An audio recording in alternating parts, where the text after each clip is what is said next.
காலத்துல வந்து தொடர்ந்து எப்படி பாக்குறீங்க? அதே போல வந்து மாற்றுன்னு சொல்லி வந்து அவருக்கு போடக்கூடிய ஓட்டுகளை எப்படி கன்சல்டிங் பண்றதுக்கான ஆனா என்னை பொறுத்தவரை விஜய் அவர் பிரச்சாரத்திற்கு முறையாக அனுமதி கொடுக்க வேண்டும் என்பதில் நான் தெளிவாக இருக்கின்றேன். நான் இந்த நாட்டினுடைய ஒரு குடிமகனாக அனுமதி கொடுக்கணும். விஜய்க்கு கூட்டம் சேர்றாங்க, கூட்டம் சேரல, எப்படி இருந்தாலும் கூட காவல்துறை எண்ணிக்கை அதிகப்படுத்தும். இதெல்லாம் தேர்தல் ஆணையத்தினுடைய கடமை. இல்ல உங்களுக்கு கூட்டம் சேருது நாங்க பர்மிஷன் கொடுக்க மாட்டோம், அதெல்லாம் அரசியல் ஏத்துக்க முடியாதுங்க. தேர்தல் களம் என்று வந்த பிறகு எல்லா தலைவர்களுக்கும் நீங்க முறையாக அனுமதி கொடுத்து முறையாக அந்தந்த கூட்டத்திற்கு ஏற்ப ஒரு ஸ்கேல் ஆஃப் டிப்ளாய்மெண்ட் நீங்க போடுங்க. ஏன்னா இதுதான் பப்ளிக்கு செக்யூரிட்டி மட்டும் இல்ல, பப்ளிக் ரிஸ்க் ஏதாச்சும் இருந்தா கூட அதை அவாய்ட் பண்றக்கா. இரவு நேரத்தில் பகல் நேரத்தில் ஓப்பன் ட்ரெயின், சில இடத்துல ட்ரைனேஜ் ஓப்பனா இருக்கும், யாரும் விழுந்து விடக்கூடாது. அதனால் இல்ல உங்களுக்கு கூட்டம் அதிகமாக சேரும், நாங்கள் அனுமதி கொடுக்க மாட்டோம் என்று தேர்தல் நடத்தக்கூடிய அதிகாரிகள் சொன்னாங்கன்னா அந்த கருத்து ஜனநாயகத்தில் ஏற்புடையது கிடையாது.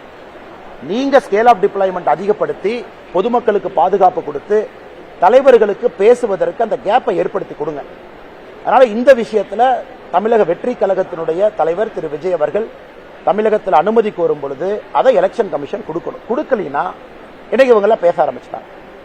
தேர்தல் ஆணையம் நடுநிலைமையா இருக்கா? இன்னுமே தமிழகத்தினுடைய அதிகாரிகள் தேர்தல் ஆணையத்தினுடைய கண்ட்ரோல் இருக்காங்களா? இதற்கு முன்பு ஆட்சியில் இருந்த திராவிட முன்னேற்ற கழக அரசு கண்ட்ரோல் இருக்காங்களா அப்படிங்கிற கேள்வியை பல இடத்துல வைக்க ஆரம்பிச்சிட்டாங்க. அதனால் தேர்தல் ஆணையம் நடுநிலையாக இருப்பது மட்டுமல்ல, நடுநிலையாக இருப்பதை நாம் பார்க்க வேண்டும். அது எல்லா தலைவர்களுக்கும் இது பொருந்தும் என்பது என்னுடைய கருத்துக்கள். அண்ணே, கரூர் சம்பவத்தை பொறுத்தவரை அச்சம் என்று சொல்வதை விட இன்னைக்கு சிபிஐ என்கொயரியில் இருக்கு, பல அதிகாரிகளை விசாரிக்கிறாங்க.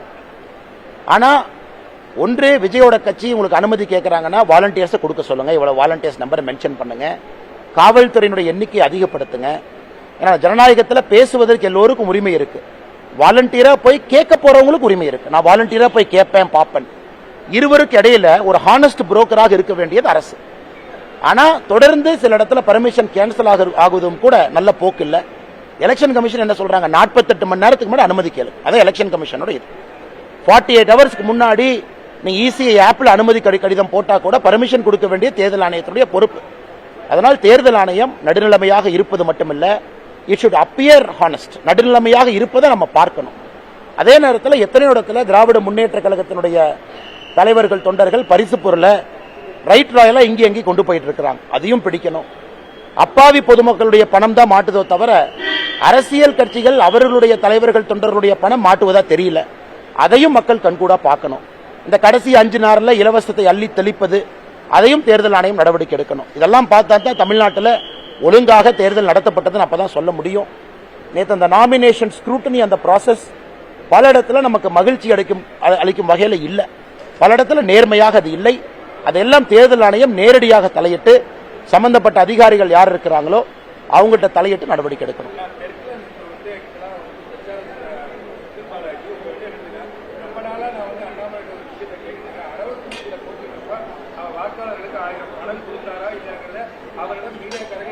அண்ணா, மீடியாக்காரங்க நீங்க நாளை காலையில் அரவக்குறிச்சி போங்க.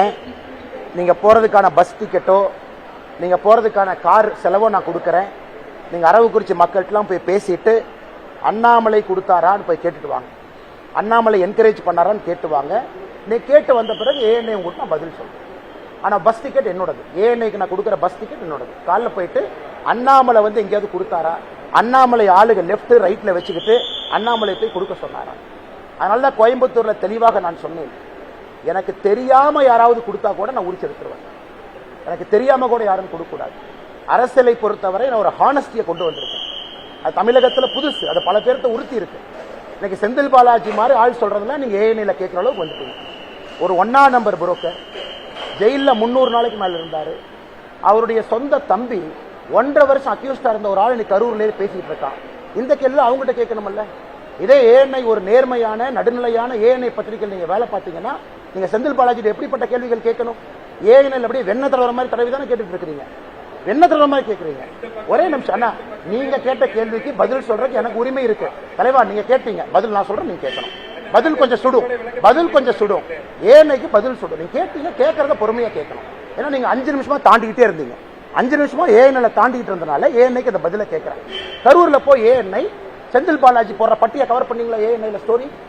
அப்ப என்ன நடுநிலைமையான பத்திரிக்கை? நீங்க என்ன இந்தியாவில் நம்பர் 1 நியூஸ் அக்ரிகேட்டர்? நீங்க என்ன நியூஸ் அக்ரிகேட்டர்? ஏஎன்எல்ல ஒரு ஸ்டோரி இது வரைக்கும், கரூர்ல செந்தில் பாலாஜி போட்ட பட்டியை கவர் பண்ணிருக்கீங்களா? கவர் பண்ணீங்களா? கவர் பண்ணீங்களா? கவர் பண்ணீங்களா?